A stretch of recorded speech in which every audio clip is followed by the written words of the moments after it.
नमस्कार साहित्य प्रेमियों, आपका स्वागत है साहित्य सागर चैनल में। आज हम लेकर आए हैं मुंशी प्रेमचंद जी की लिखी कहानी आभूषण। आभूषणों की निंदा करना हमारा उद्देश्य नहीं है। हम असहयोग का उत्पीड़न सह सकते हैं, पर ललनाओं के निर्दय घातक वाकबानों को नहीं ओढ़ सकते। तो भी इतना अवश्य कहेंगे कि इस तृष्णा की पूर्ति के लिए जितना त्याग किया जाता है, उसका सदुपयोग करने से महान पद प्राप्त हो सकता है। यद्यपि हमने किसी रूप ही नाम लाखों आभूषणों की सजावट से रूपवती होते नहीं देखा था, फिर हम यह भी मान लेते हैं कि रूप के लिए आभूषणों की उतनी ही जरूरत है जितनी घर के लिए दीपक की। किंतु शारीरिक शोभा के लिए हम अपन को कितना आमलिन, चित्त को कितना शांत और आत्मा को कितना कलुषित बना लेते हैं, इसका हमें कदाचित जान ही नहीं होता। इस दीपक की ज्योति में आंखें धुली हो जाती हैं। यह चमक दमक कितनी ईर्ष्या, कितने द्वेष, कितनी प्रतिस्पर्धा, कितनी दुश्चिंता और कितनी दुराशा का कारण है, इसकी केवल कल्पना से ही रोंगटे खड़े हो जाते हैं। इन हेमभूषणन हिंदूषण कहना अधिक उपयुक्त तो यह हो सकता था कि कोई नववधू पति के घर आने के तीसरे दिन पति से कहती कि मेरे पिता ने तुम्हारे पल्ले बांधकर मुझे कुएं में ढकेला दिया। शीतला आज अपने गांव के ताल्लुके दारकुवर सुरेशस है कि देखने में ही वह मंत्र मुग्ध सी हो गई। बहू के रूप लावण्य पर नहीं, उसके आभूषणों की जगनाहट पर उसकी चटकी लगी रही, और वह जब से लौटकर घर आई उसकी छाती पर सांप लौटता रहा। अंत को ज्यों ही सकापति आया, वह उस पर बरस पड़ी और दिल में भरा हुआ गुबार पूर्वोक्त शब्दों में निकल पड़ा। शीतला के पति का नाम विमल सिंह था। उनके पुरखे किसी जमाने में इलाकेदार थे। इस गांव पर भी उन्हीं का 16वां आने अधिकार था, लेकिन अब इस घर की दशाहीन हो गई है। सुरेश सिंह के पिता जमींदारी के काम में दक्ष थे। विमल सिंह का सबीला किसी न किसी प्रकार से उनके हाथ आ गया। विमल के पास सवारी काटे टुबीन था, उसे दिन में दोबार भोजन भी मुश्किल से मिलता था। उधर सुरेश के पास हाथी मोटर और कई घोड़े 10-5 बाहर के आदमी नहीं द्वार पर पड़े रहते थे, पर इतनी विषमता होने भी दोनों में भाईचारा निभाया जाता था। शादी ब्याह में मुंडन छेद में परस्पराना जाना होता रहा था। सुरेश विद्या प्रेमी थे। हिंदुस्तान में ऊंची शिक्षा समाप्त करके वह यूरोप चले गए और सब लोगों की शंकाओं के विपरीत वहां से आर्य सभ्यता के प्रमुख बनकर लौटे। वहां के जड़वाद, कृत्रिम भोग लिप्स और अमानुषिक मंदांधता ने उनकी आंखें खोल दी थीं। पहले वह घर वालों के बहुत जोर देने पर भी विवाह करने को राजी नहीं हुए। लड़की से पूर्व परिचय हुए, इन्हें प्रणयन ही कर सकते थे, पर यूरोप से लौटने पर उनके वैवाहिक विचारों में बहुत बड़ा परिवर्तन हो गया। उन्होंने उसी पहली कन्या से बिना उसके आचार विचारे हुए विवाह कर लिया। अब वह विवाह को प्रेम का बंधन ही धर्म का बंधन समझते थे। उसी सौभाग्यवती वधू को देखने के लिए आज शीतला अपनी सास के साथ सुरेश के घर गई थी। उसी आभूषणों की छटा देखकर वह मर्माहत सी हो गई है। विमल ने वित होकर कहा, तो माता पिता से कहा होता सुरेश से ब्याह कर देते, वह तुम्हें गहनों से लाद सकते। शीतला, तो गाली क्यों देते हो? विमल, गाली नहीं देता, बात कहता हूं। तुम जैसी सुंदरी को उन्होंने नाहक मेरे साथ ब्याहा। शीतला, लजाते तो हो नहीं, उल्टे और ताने देते हो। विमल, भाग्य मेरे वश में नहीं है। इतना पढ़ा भी नहीं हूं कि कोई नौकरी करके रुपये कमाऊं। शीतला, क्यों नहीं कहते कि प्रेम ही नहीं है? प्रेम हो तो कंचन बरसने लगे। विमल, तुम्हें गहनों से बहुत प्रेम है। शीतला, सभी को होता है, मुझे भी है। विमल, अपने को अभागिनी समझती हो। शीतला, हूं ही समझना कैसा नहीं तो क्या दूसरे को देखकर तरसना पड़ता। विमल, गहने बनवा दूं तो अपने को भाग्यवती समझने लगोगी। शीतला, चिढ़कर, तुम तो इस तरह पूछ रहे हो जैसे सुनार दरवाजे पर बैठा है।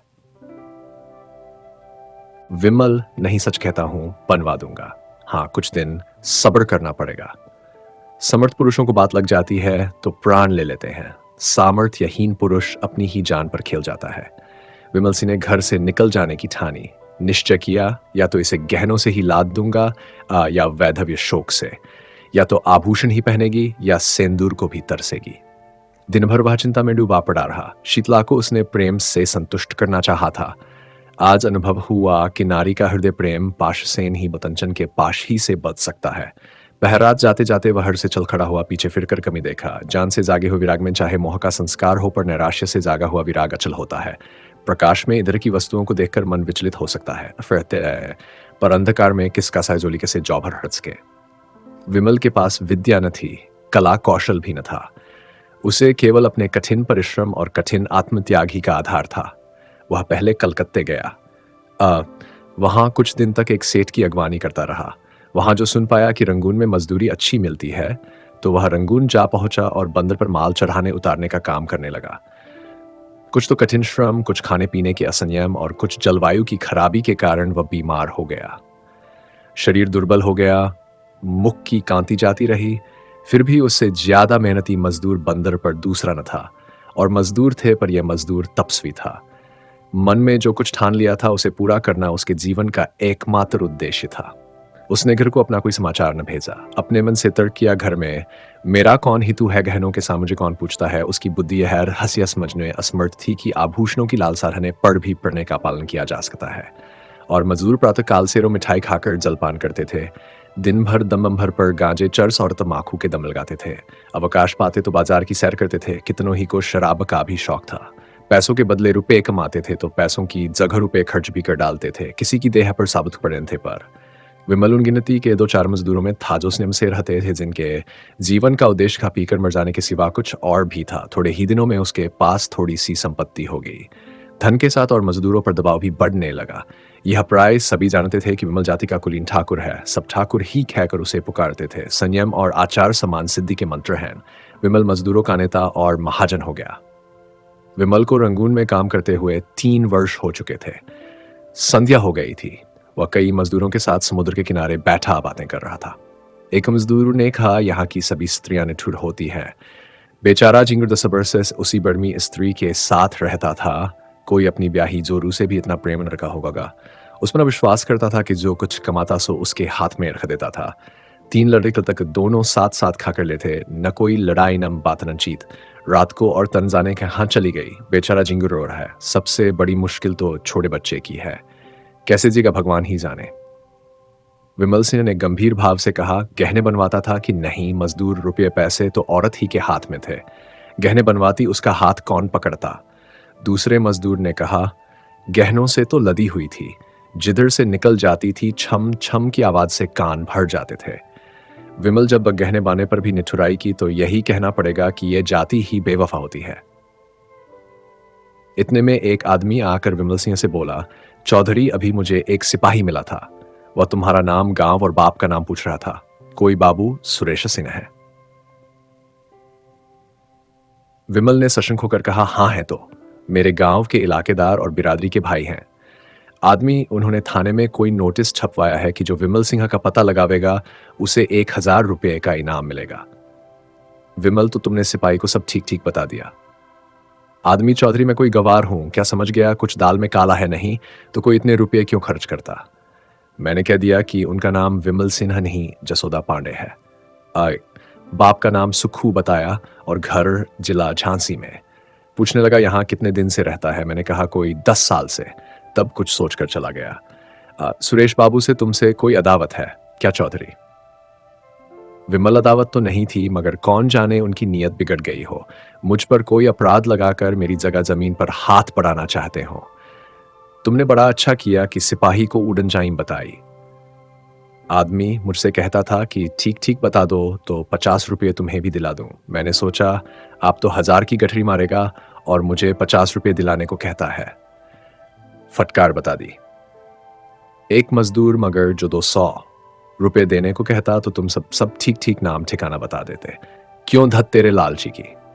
आदमी लज्जित होकर 200 रुपये 2000 रुपये भी देता तो न बताता। मुझे ऐसा विश्वासघात करने वाला मत समझो। जब जी चाहे परख लो। मजदूरों में यो वाद विवाद होता ही रहा। विमल आकर अपनी कोठरी में लेट गया। वह सोचने लगा, अब क्या करूं? जब सुरेश जैसे सज्जन की नीयत बदल गई तो अब किसका भरोसा करूं? नहीं, अब बिना घर गए काम नहीं चलेगा। कुछ दिन और न गया तो फिर कहीं का ना होगा। 2 साल और रह जाता तो पास में पूरे 5000 रुपये हो जाते। शीतला की इच्छा कुछ पूरी हो जाती। अभी तो सब मिलाकर 3000 रुपये ही होंगे। इतने में उसकी अभिलाषा न पूरी होगी। खैर, अभी चलूं, 6 महीने में फिर लौट आऊंगा। अपनी जायदाद तो बच जाएगी। नहीं, 6 महीने तक रहने का क्या है? जाने आने का 1 महीना लग जाएगा। घर में 15 दिन से ज्यादा न रहूंगा। वहां कौन पूछता है आऊं या रहूं, मरूं या जीऊं? वहां तो गहनों से प्रेम है। इस तरह मन में निश्चय करके वह दूसरे दिन रंगून से चल पड़ा। संसार कहता है कि गुण के सामने रूप की कोई हस्ती नहीं। हमारे नीति शास्त्र के आचार्यों का भी यही कथन है, पर वास्तव में यह कितना भ्रम मूलक है। कुंवर सुरेश सिंह वधुमंगला कुमारी गृह कार्य में निपुण पति के इशारे पर प्राण देने वाली अत्यंत विचारशीलामधुर भाषिनी और धर्म भीरू स्त्री थी, पर सौंदर्य विहीन होने के कारण पति की आंखों में कांटे के समान खटकती थी। सुरेश सिंह बात बात पर उस पर जुझलाते, पर घड़ी भर में पश्चाताप के वशीभूत होकर उससे क्षमा मांगते, किंतु दूसरे ही वही कुत्सित व्यापार शुरू हो जाता। विपत्ति यह थी कि उनके आचरण अन्यरीसों की भांति भ्रष्टन थे। वह दाम्पत्य जीवन ही में आनंद सुख शांति विश्वास प्राय सभी ऐहिक और पारमार्थिक उद्देश्य पूरा करना चाहते थे, और दाम्पत्य सुख से वंचित होकर उन्हें अपना समस्त जीवन नीरस स्वादहीन और कुंठित जान। फल यह हुआ कि मंगला को अपने ऊपर विश्वास न रहा। वह अपने मन से कोई काम करते हुए डरती कि स्वामी नाराज होंगे। स्वामी को खुश रखने के लिए अपनी भूलों को छिपाती, बहाने करती, झूठ बोलती। नौकरों को अपराध लगाकर आत्मरक्षा करना चाहती। पति को प्रसन्न रखने के लिए उसने अपने गुणों की आत्मा की अवहेलना की, पर उठने के बदले वह पति की नजरों से गिरती ही गई। नित यानी श्रृंगार करती, पर लक्ष्य से दूर होती जाती थी। पति की एक मधुर मुस्कान के लिए, उनके एक मीठे शब्द के लिए उसका प्यासा हृदय तरफ तड़प कर रह जाता था। लावण्य विहीन स्त्री वह भिक्षुक नहीं है जो चंगुल भर आटे से संतुष्ट हो जाए। वह भी पति का संपूर्ण अखंड प्रेम चाहती है, और कदाचित सुंदरियों से अधिकियों की वह इसके लिए असाधारण प्रयत्न और अनुष्ठान करती है। मंगला इस प्रयत्न में निष्फल होकर और भी संतप्त होती थी। धीरे धीरे पति पर से उसकी श्रद्धा उठने लगी। उसने तक किया कि ऐसे कर उर हृदय शून्य कल्पनाहीन मनुष्य से मैं भी उसी का सा व्यवहार करूंगी। जो पुरुष रूप का भक्त है वह प्रेम भक्ति के योग्य नहीं। इस प्रत्याघात ने समस्या और भी जटिल कर दी। मगर मंगला की केवल अपनी रूपहीनता ही कारणवान था। शीतला का अनुपम रूप लालित्य भी उसकी कामनाओं का बाधक था, बल्कि यह उसकी आशालताओं पर पड़ने वाला तुषार था। मंगला सुंदरी न सही, पर पति पर जान देती थी। जो अपने को चाहे उससे हम विमुख नहीं हो सकते। प्रेम की शक्ति पार पर है, पर शीतला की मूर्ति सुरेश के हृदय द्वार पर बैठी हुई मंगला को अंदर न जाने देती थी, चाहे वह कितना ही विष बदल करावे। सुरेश इस मूर्ति को हटाने की चेष्टा करते थे, उसे बलात् निकाल देना चाहते थे, किंतु सौंदर्य का आधिपत्य धन के आधिपत्य से एक मधुर निवार नहीं होता। जिस दिन शीतला इस घर में मंगला का मुख देखने आई थी, उसी दिन सुरेश की आंखों ने उसकी मनोहर छवि की एक झलक देख ली थी। वह एक झलक मानो एक क्षणिक क्रिया थी, जिसने एक ही धावे में समस्त हृदय राज्य को जीत लिया, उस पर अपना आधिपत्य जमा लिया। सुरेश एकांत में बैठे हुए शीतला के चित्त को मंगला से मिलाते, यह निश्चय करने के लिए कि उनमें क्या अंतर है, क्यों मन को खींचती है, दूसरी क्यों उसे हटाती है, पर उसके मन का यह खिंचाव केवल चित्रकार या कविकार सास्वादन मात्र था। वह पित्र अवित और वासनाओं से हित था। वह मूर्ति केवल उसके मनोरंजन की सामग्री मात्र थी। यह अपने मन को बहुत समझाते संकल्प करते कि अब मंगला को प्रसन्न रखूंगा। यदि वह सुंदर नहीं है तो उसका क्या दोष, पर उनका यह सब प्रयास मंगला के सम्मुख जाते ही विफल हो जाता। वह बड़ी सूक्ष्म दृष्टि से मंगला के मन के बदलते हुए भावों को देखते थे, पर एक पक्षाघात पीड़ितम निश्चय की भांति घी के घड़े को डुकते देखकर भी रोकने का कोई उपाय कर सकते थे। परिणाम क्या होगा यह सोचने का उन्हें साहसहीन होता था। पर जब मंगला ने अंत को बात बात में उनकी तीव्र आलोचना करना शुरू कर दिया, वह उनसे उच्च श्रृंखलता का व्यवहार करने लगी, तो उसके प्रति उनका उतना सौहार्द भी विलुप्त हो गया। घर में आना जाना छोड़ दिया। एक दिन संध्या के समय गर्मी थी। पंखा जलने से आग और भी दहकती थी। कोई सैर करने बगीचों में भी नहाता था। पसीने की भांति शरीर सारी स्फूर्ति बह गई थी। और जहाँ था वहीं मूर दा सापड़ा था। आग से सेंके हुए मृदंग की भांति लोगों के स्वर कर्कश हो गए थे। साधारण बातचीत में भी लोग उत्तेजित हो जाते, जैसे साधारण संकर्षण सेवन के वृक्ष जल उठते हैं। सुरेश सिंह कभी 4 कदम टहलते थे, फिर हाँफ कर बैठ जाते थे। नौकरों पर जुझला रहे थे कि जल्द छिड़काव क्यों नहीं करते। सहसा उन्हें अंदर से गाने की आवाज सुनाई दी। चौंके फिर रोद आया। मधुर गान कानों को अप्रिय जान पड़ा। यह क्या बेवक्त की शहनाई है। यहाँ गर्मी के मारे दम निकल रहा है और इन सबको गाने की सूजी है। मंगला ने बुलाया होगा और क्या। लोग नाहक कहते हैं कि स्त्रियों का जीवन का आधार प्रेम है। उनके जीवन का आधार वही भोजन निद्रा राग आमोद प्रमोद है जो समस्त प्राणियों सुन चुका है। यह गीत कभी बंद भी होगा या नहीं। सब व्यर्थ में गला फाड़ फाड़ कर चिल्ला रही है। अंत को न ढा गया। जनान खाने में आकर बोले, यह तुम लोगों ने क्या काव काव मचा रखी है। यह गाने बजाने का कौन सास में है। बाहर बैठना मुश्किल हो गया। सन्नाटा छा गया। जैसे शोरगुल मचाने वाले बालकों में मास्टर पहुंच जाए। सभी ने सिर झुका लिए और सिमट गईं। मंगला तुरंत उठकर सामने वाले कमरे में चली गई। पति को बुलाया और आहिस्ते से बोली, क्यों इतना बिगड़ रहे हो। मैं इस वक्त गाना नहीं सुनना चाहता। तुम्हें सुनाता ही कौन है। क्या मेरे कानों पर भी तुम्हारा अधिकार है। फजूल की बमचक। तुमसे मतलब मैं अपने घर में ये कोलाहल न मचने दूंगा। तो मेरा घर कहीं और है।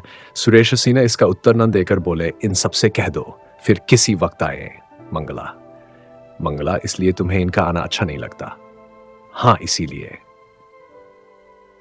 तुम क्या सदा वही करते हो जो मुझे अच्छा लगे? तुम्हारे यहाँ मित्र आते हैं, हंसी ठट्ठे की आवाज अंदर सुनाई देती है। मैं कभी नहीं कहती कि इन लोगों का आना बंद कर दो। तुम मेरे कामों में दस्तंदाजी क्यों करते हो? सुरेश ने तेज होकर कहा, इसलिए कि मैं घर का स्वामी हूं। मंगला, तुम बाहर के स्वामी हो, यहां मेरा अधिकार है। सुरेश, क्यों व्यर्थ की बक बक करती हो? मुझे चिढ़ाने से क्या मिलेगा? मंगला जरा देर चुपचाप खड़ी रही। वह पति के मनोगत भावों की मीमांसा कर रही थी। फिर बोली, अच्छी बात है। जब इस घर में मेरा कोई अधिकार नहीं तो न रहूंगी। अब तक भ्रम में थी, आज तुमने वह भ्रम मिटा दिया। मेरा इस घर पर अधिकार कभी नहीं था। जिस स्त्री का पति के हृदय पर अधिकार नहीं, उसका उसकी संपत्ति पर भी कोई अधिकार नहीं हो सकता। सुरेश ने लज्जित होकर कहा, बात का बतंगड़ क्यों बनाती हो? मेरा यह मतलब न था। कुछ का कुछ समझ गई। मंगला, मन की बात आदमी के मुंह से अनायास ही निकल जाती है। सावधान होकर हम अपने भावों को छिपा लेते हैं। सुरेश को अपनी असज्जनता पर दुख तो हुआ, पर इस भय से कि मैं इसे जितना ही मनाऊंगा उतना ही जली कटी सुनाएगी, उसे वहीं छोड़कर बाहर चले आए। प्रातःकाल ठंडी हवा चल रही। सुरेश खुमारी में पड़े स्वयं देख रहे थे कि मंगला सामने से चली जा रही है। चौंक पड़े। देखा द्वार सचमुच मंगला खड़ी है। घर की नौकरानियां आंचल से आंखें पोंछ रही हैं। कई नौकर आसपास खड़े हैं। सभी की आंखें सजल और मानो बहुविदा हो रही। सुरेश समझ गए कि मंगला को कल की बात लग गई, पर उन्होंने उठकर कुछ पूछने कीमना ने किया समझाने की चेष्टा नहीं की। यह मेरा अपमान कर रही है, मेरा सिर नीचा कर रही है, जहां चाहे, मुझसे कोई मतलब नहीं। यो बिना कुछ पूछे गाछे चले जाने का अर्थ यह है कि मैं इसका कोई नहीं। फिर मैं इसे रोकने वाला कौन? वह यूं ही जड़वत पड़े रहे और मंगला चली गई। उनकी तरफ मुंह उठाकर भी न ताका। मंगला पांव पैदल चली जा रही थी। एक बड़े ताल्लुकेदार की औरत के लिए यह मामूली बात न थी। हर किसी को हिम्मत न पड़ती थी कि उससे कुछ कहे। पुरुष उसकी राह छोड़कर किनारे खड़े हो जाते थे। नारियां द्वार पर खड़ी करुण कौतूहल से देखती थीं और आंखों से कहती थीं, हाँ, निर्दयी पुरुष। इतना भी न हो सका कि एक डोला पर तो बैठा देता। इस गांव से निकलकर उस गांव में पहुंची जहां शीतला रहती थी। शीतला सुनते ही द्वार पर आकर खड़ी हो गई और मंगला से बोली, बहन जरा आकर दम ले लो। मंगला ने अंदर जाकर देखा तो मकान जगह जगह से गिरा हुआ था। दालान में एक वृद्धा खाट पर पड़ी थी। चारों ओर दरिद्रता के चिन्ह दिखाई देते थे। शीतला ने पूछा, यह क्या हुआ? मंगला, जो भाग्य में लिखा था। शीतला, कुंवर जी ने कुछ कहा, सुना था। मंगला, मुंह से कुछ न कहने पर भी तो मन की बात छिपी नहीं रहती। शीतला, रे तो क्या अब यहां तक नौबत आ गई? दुख की अंतिम दशा संकोचहीन होती है। मंगला ने कहा, चाहती तो अब भी पड़ी रहती, उसी घर में जीवन कट जाता, पर जहां प्रेम नहीं, पूछ नहीं, मान नहीं, वहां अब नहीं रह सकती। शीतला, तुम्हारा मैका कहां है? मंगला, मैके कौन मुंह लेकर जाऊंगी? शीतला, तब कहां जाओगी? मंगला, ईश्वर के दरबार में पूछूंगी कि तुमने मुझे सुंदरता क्यों नहीं दी, बदसूरत क्यों बनाया। बहन, स्त्री के लिए इससे अधिक दुर्भाग्य की बात नहीं कि वह रूपहीन हो। शायद पहले जन्म की पिशाचिनियां ही बदसूरत औरतें होती हैं। रूप से प्रेम मिलता है और प्रेम से दुर्लभ कोई वस्तु नहीं है। यह कहकर मंगला उठ खड़ी हुई। शीतला ने उसे रोका नहीं। सोचा, इसे क्या खिलाऊंगी? आज तो चूल्हा जलने की भी कोई आशा नहीं। उसके जाने के बाद वह देर तक बैठी सोचती रही, मैं कैसी अभागिन हूं। जिस प्रेम को न पाकर यह बेचारी जीवन को त्याग रही है, उसी प्रेम को मैंने पांव से ठुकरा दिया। इसे जेवर की क्या कमी थी? क्या ये सारे जड़ाऊ जेवर इसे सुखी रख सके? इसने उन्हें पांव से ठुकरा दिया। उन्हीं आभूषणों के लिए मैंने अपना सर्वस्व खो दिया। हा, न जाने वह विमल सिन्हा कहां है, किस दशा में है। अपनी लालसा को, तृष्णा को वह कितनी ही बार धिक्कार चुकी थी। मंगला की दशा देखकर आज उसे आभूषणों से घृणा हो गई। विमल को घर छोड़े 2 साल हो गए थे। शीतला को अब उनके बारे में भांति भांति की शंकाएं होने लगी थीं। आठों पहर उसके चित्त में ग्लानि और क्षोभ की आग सुलगा करती थी।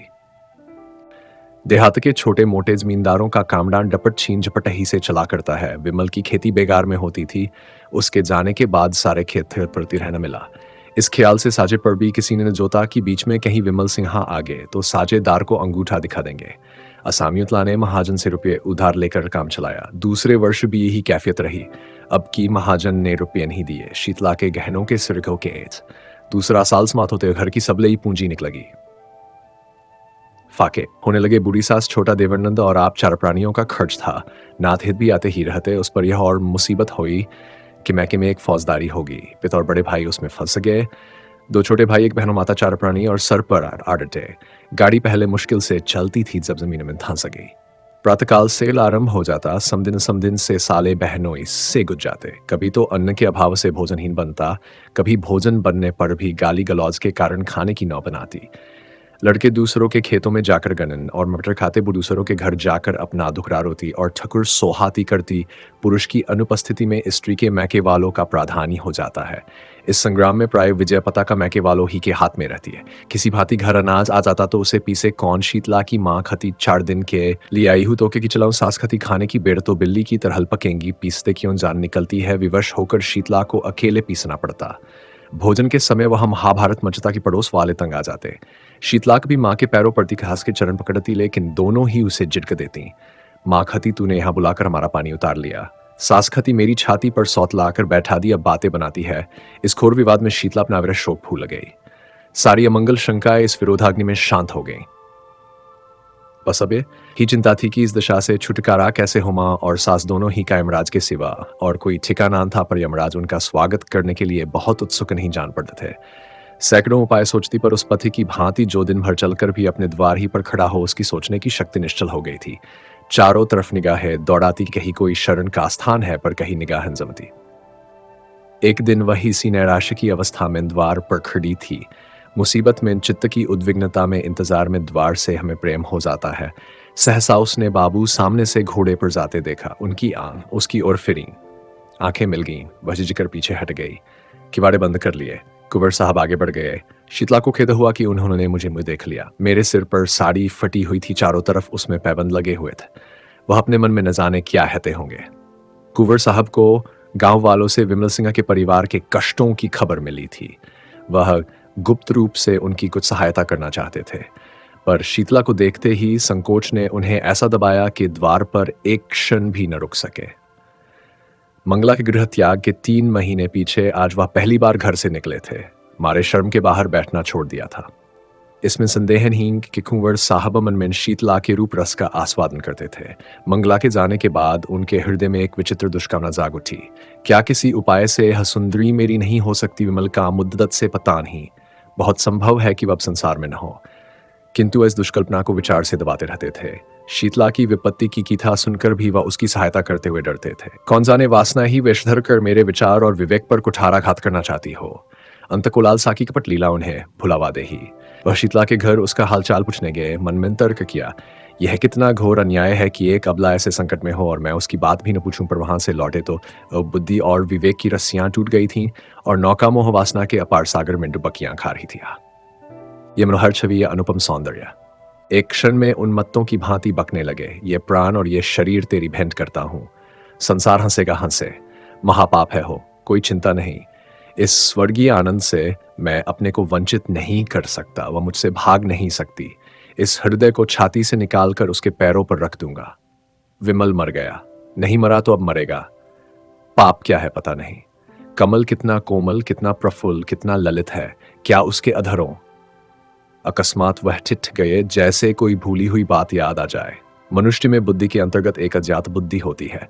जैसे रण क्षेत्र में हिम्मत हारकर भागने वाले सैनिकों को किसी गुप्त स्थान से आने वाली कुमकस भाल लेती है, वैसे ही इस अज्ञात बुद्धि ने सुरेश को सचेत कर दिया। वह हंसपलाने से उनकी आंखें भर आईं। वह की मिनट तक किसी दंडित कैदी की भांति क्षुब्ध खड़े सोचते रहे। फिर विजयवनी से कह उठे, कितना सरल है। इस विकार के हाथी को सिंहासन ही चींटी से मारूंगा। शीतला को एक बार बहन कह देने से ही यह सब विकार शांत हो जाएगा। शीतला, बहन, मैं तेरा भाई हूं। उसी क्षण उन्होंने शीतला को पत्र लिखा, बहन, तुमने इतने कष्ट झेले पर मुझे खबर तक न दी। मैं कोई गैर न था, मुझे इसका दुख है। खैर, अब ईश्वर ने चाहा तो तुम्हें कष्ट न होगा। इस पत्र के साथ उन्होंने अनाज और रुपये भेजे। शीतला ने उत्तर दिया, भया कश्मा करो, जब तक जीऊंगी तुम्हारा यश गाऊंगी। तुमने मेरी डूबती नाव पार लगा दी। कई महीने बीत गए। संध्या का समय था। शीतला अपनी मैना को चारा चुगा रही थी। उसे सुरेश नेपाल से उसी के वास्ते लाए थे। इतने में सुरेश आकर आंगन में बैठ गए। शीतला ने पूछा, कहाँ से आते हो भैया? सुरेश गया था जरा थाने, कुछ पता नहीं चला। रंगून में पहले कुछ पता मिला था, बाद को मालूम हुआ कि वह कोई और आदमी है। क्या करूं, इनाम और बढ़ा दूं? शीतला, तुम्हारे पास रुपये बड़े हैं फूंको, उनकी इच्छा होगी तो आप ही आवेंगे। सुरेश, एक बात पूछूं, बताओगी किस बात पर तुमसे रूठे थे? शीतला, कुछ नहीं, मैंने यही कहा कि मुझे गहने बनवा दो। कहने लगे मेरे पास है क्या? मैंने कहा लजा कर तो ब्याह क्यों किया? बस बातों ही बातों में तकरार हो गई। इतने में शीतला की सास आ गई। सुरेश ने शीतला की मानो और भवन के घर पहुंचा दिया था, इसलिए यहां अब शांति थी। सास ने बहू की बात सुन ली थी। कर्क स्वर से बोली, बी बेटा तुमसे क्या पर्दा है? यह महारानी देखने ही को गुलाब की फूल है, अंदर सब कांटे हैं। ये अपने बनाव सिंगार के आगे विमल की बात हीन पूछती थी। बेचारा इस पर जान देता था, इसका मुंह हीन सीधा होता था। प्रेम तो इसे छून, अंत को उसे देश से निकालकर इसने दम लिया। शीतला ने रुष्ट होकर कहा, क्या वही अनोखे धन कमाने घर से निकले हैं? देश विदेश जाना मर्दों का काम ही है। सुरेश, यूरोप में तो धन भोग के सिवा स्त्री पुरुष में कोई संबंध ही नहीं होता। बहन ने यूरोप में जन्म लिया होता तो हीरे जवाहिर से जगमगाती होती। शीतला, अब तुम ईश्वर से यही कहना कि सुंदरता देते हो तो यूरोप में जन्म दो। शीतला ने व्यथित होकर कहा, जिनके भाग्य में लिखा है वे यहीं सोने से लदी हुई है। मेरी भांति सभी के कर्म थोड़े ही फूट गए हैं। सुरेश सिंह को ऐसा जान पड़ा कि शीतला की मुख कांति मलिन हो गई है। पतिवियोग में भी गहनों के लिए इतनी लालायत है। बोले, अच्छा मैं तुम्हें गहन बनवा दूंगा। यह वाक्य कुछ अपमान सूचक स्वर में कहा गया था, पर शीतला की आंखें आनंद से सजल हो आई, कंठ गदगद हो गया। उसके हृदय नेत्रों के सामने मंगलाकिन जटित आभूषणों का चित्र खिंच गया। उसने कृतज्ञतापूर्ण दृष्टि से सुरेश को देखा। मुंह से कुछ न बोली, पर उसका प्रत्येक अंग कह रहा था, मैं तुम्हारी हूं। कोयल आम की डालियों पर बैठकर, मछली शीतल निर्मल जल में क्रीड़ा करके और मृग शावक विस्तृत हरियालियों में छलांगें भरकर इतने प्रसन्न नहीं होते जितना मंगला के आभूषणों को पहनकर शीतला प्रसन्न हो रही है। वह दिन भर आईने के सामने खड़ी रहती है, कभी केशों को संवारती है, कभी सुरमाल गाती है। कुहर आफ्टा गया है और निर्मल स्वच्छ चांदनी निकल आई है। वह घर का एक का भी नहीं उठाती। उसके स्वभाव में एक विचित्र गर्व का संचार हो गया है। लेकिन श्रृंगार क्या है? सोई हुई काम वासना को जगाने का घोरनाद, उद्दीपन का मंत्र। शीतलाजबन शिक्ष सच कर बैठती है तो उसे प्रबल इच्छा होती है कि मुझे कोई देखे। वह द्वार आकर खड़ी हो जाती है। गांव की स्त्रियों की प्रशंसा से उसे संतोष नहीं होता। गांव के पुरुषों को वह श्रृंगार रस विहीन समझती है, इसलिए सुरेश को बुलाती है। पहले वह दिन में एक बार आ जाते थे, अब शीतला के बहु अनुनय विनय करने पर भी नहीं आते। पहर रात गई थी, घरों के दीपक बुझ चुके थे। शीतला के घर में दीपक जल रहा था। उसने कुंवर साहब के बगीचे से बेले के फूल मंगवाए थे और बैठी हार गूंथ रही थी, अपने लिए नहीं, सुरेश के लिए। प्रेम के सिवा एहसान का बदला देने के लिए उसके पास और था ही क्या। एकाएक कुत्तों के भूंकने की आवाज सुनाई दी और दम भर में विमल सिंह ने मकान के अंदर कदम रखा। उनके एक हाथ में संदूक था, दूसरे हाथ में एक गठरी। शरीर दुर्बल, कपड़े मैले, दाढ़ी के बाल बड़े हुए, मुख पिलाए से कोई कैदी जेल से निकल कर आया हो। दीपक का प्रकाश देकर वह शीतला के कमरे की तरफ चले। मैना पिंजर में चौंक कर सिर उठाया, घबराकर बोली, कौन? फिर पहचान गई। तुरंत फूलों को एक कपड़े से छिपा दिया, उठ खड़ी हुई और सिर झुकाकर पूछा, इतनी जल्दी सुधली? विमल ने कुछ जवाबन दिया, विस्मित होकर कभी शीतला को देखता और कभी घर को मानो किसी नए संसार में पहुंच गया है। यह वह अधखिला फूलन था जिसकी पंखुड़ियां अनुकूल जलवायु पाकर सिमट गई थीं। यह पूर्ण विकसित कुसुम था, उसके जल कणों से जगमगाता और वायु के झोंकों से लहराता हुआ। विमल उसकी सुंदरता पर पहले भी मुग्ध था, पर यह ज्योति व अग्निज्वाला थी जिससे हृदय में ताप और आंखों में जलन होती थी। यह आभूषण, ये वस्त्र, यह सजावट, उसके सिर में एक चक्कर सा आ गया। जमीन पर बैठ गया। इस सूर्यमुखी के सामने बैठते हुए उसे लज्जा आती थी। शीतला अभी तक स्तंभित खड़ी थी। वह पानी लाने नहीं दौड़ी, उसने पति के चरण नहीं धोए, उसको पंखा तक नहीं जला। हतबुद्धि सी हो गई थी। उसने कल्पनाओं की कैसी सुरम्य वाटिका लगाई थी। उस पर तुषार पड़ गया। वास्तव में इस मलिनवदन अर्धनग्न पुरुष से उसे घृणा हो रही थी। ये घर का जमींदार विमल नतिया, वह मजदूर हो गया था।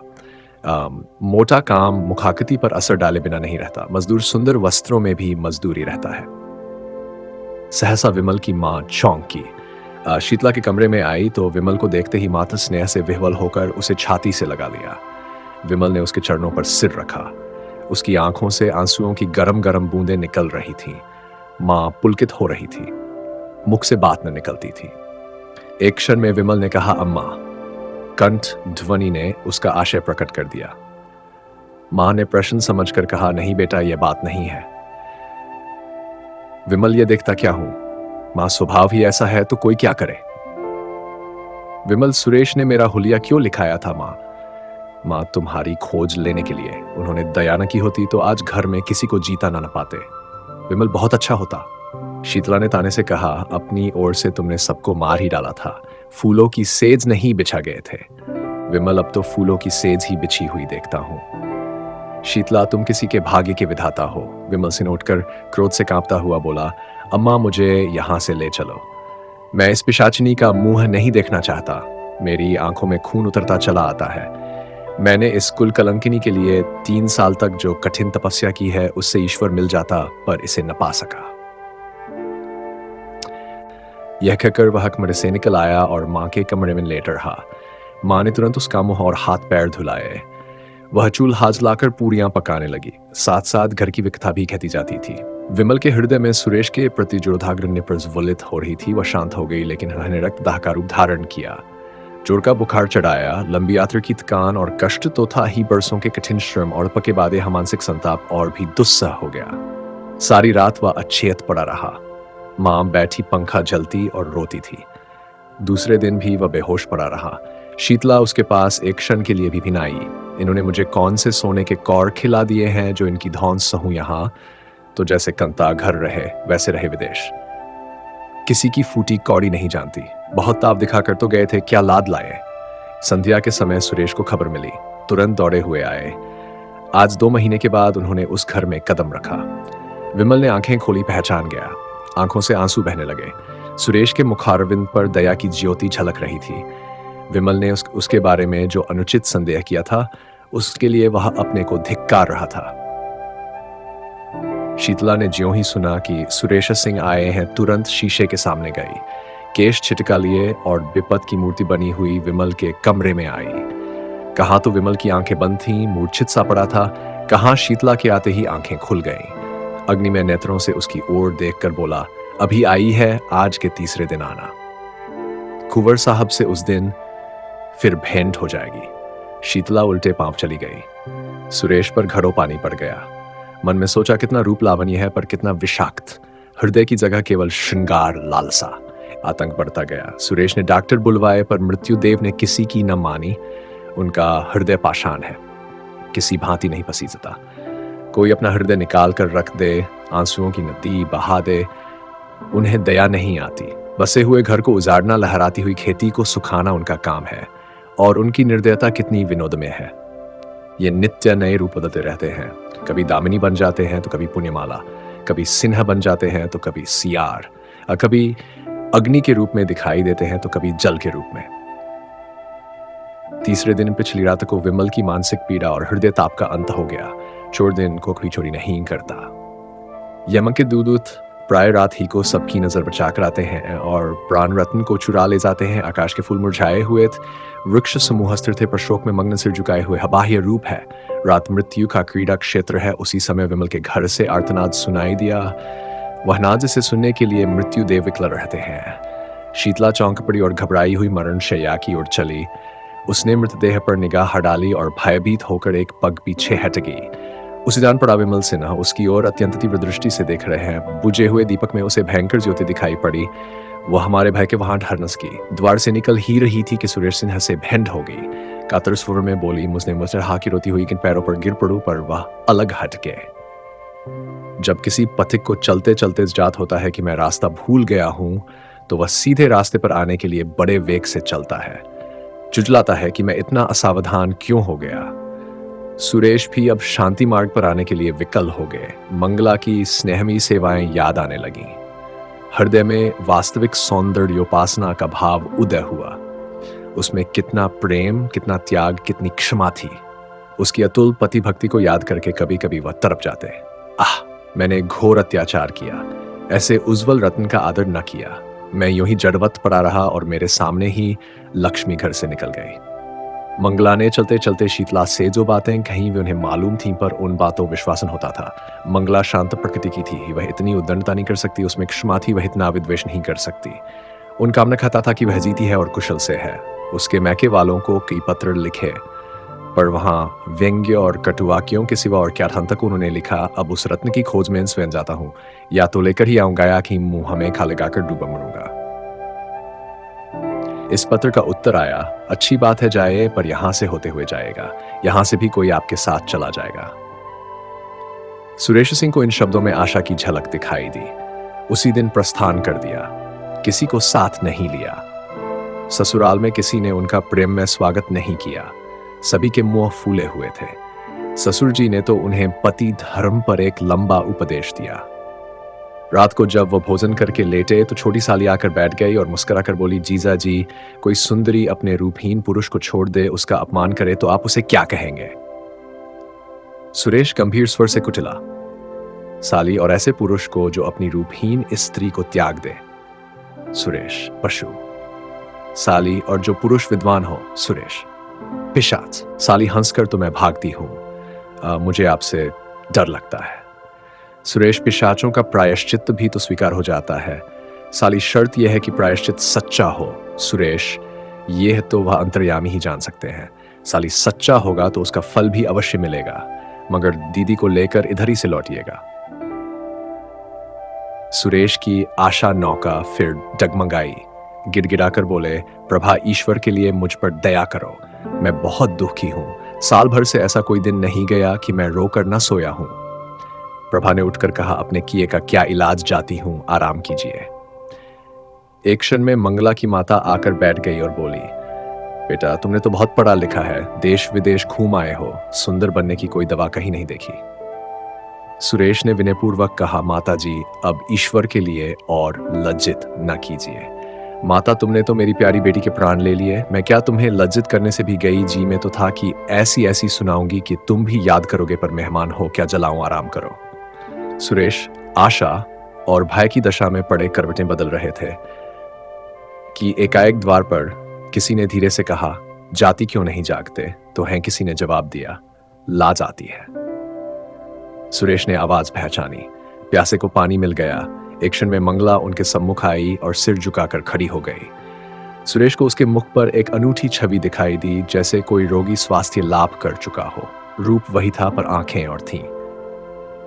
यदि इस प्रस्तुति ने आपके हृदय को स्पर्श किया हो तो कृपया इस वीडियो को लाइक करें, कमेंट करें और साहित्य सागर चैनल को सब्सक्राइब करना।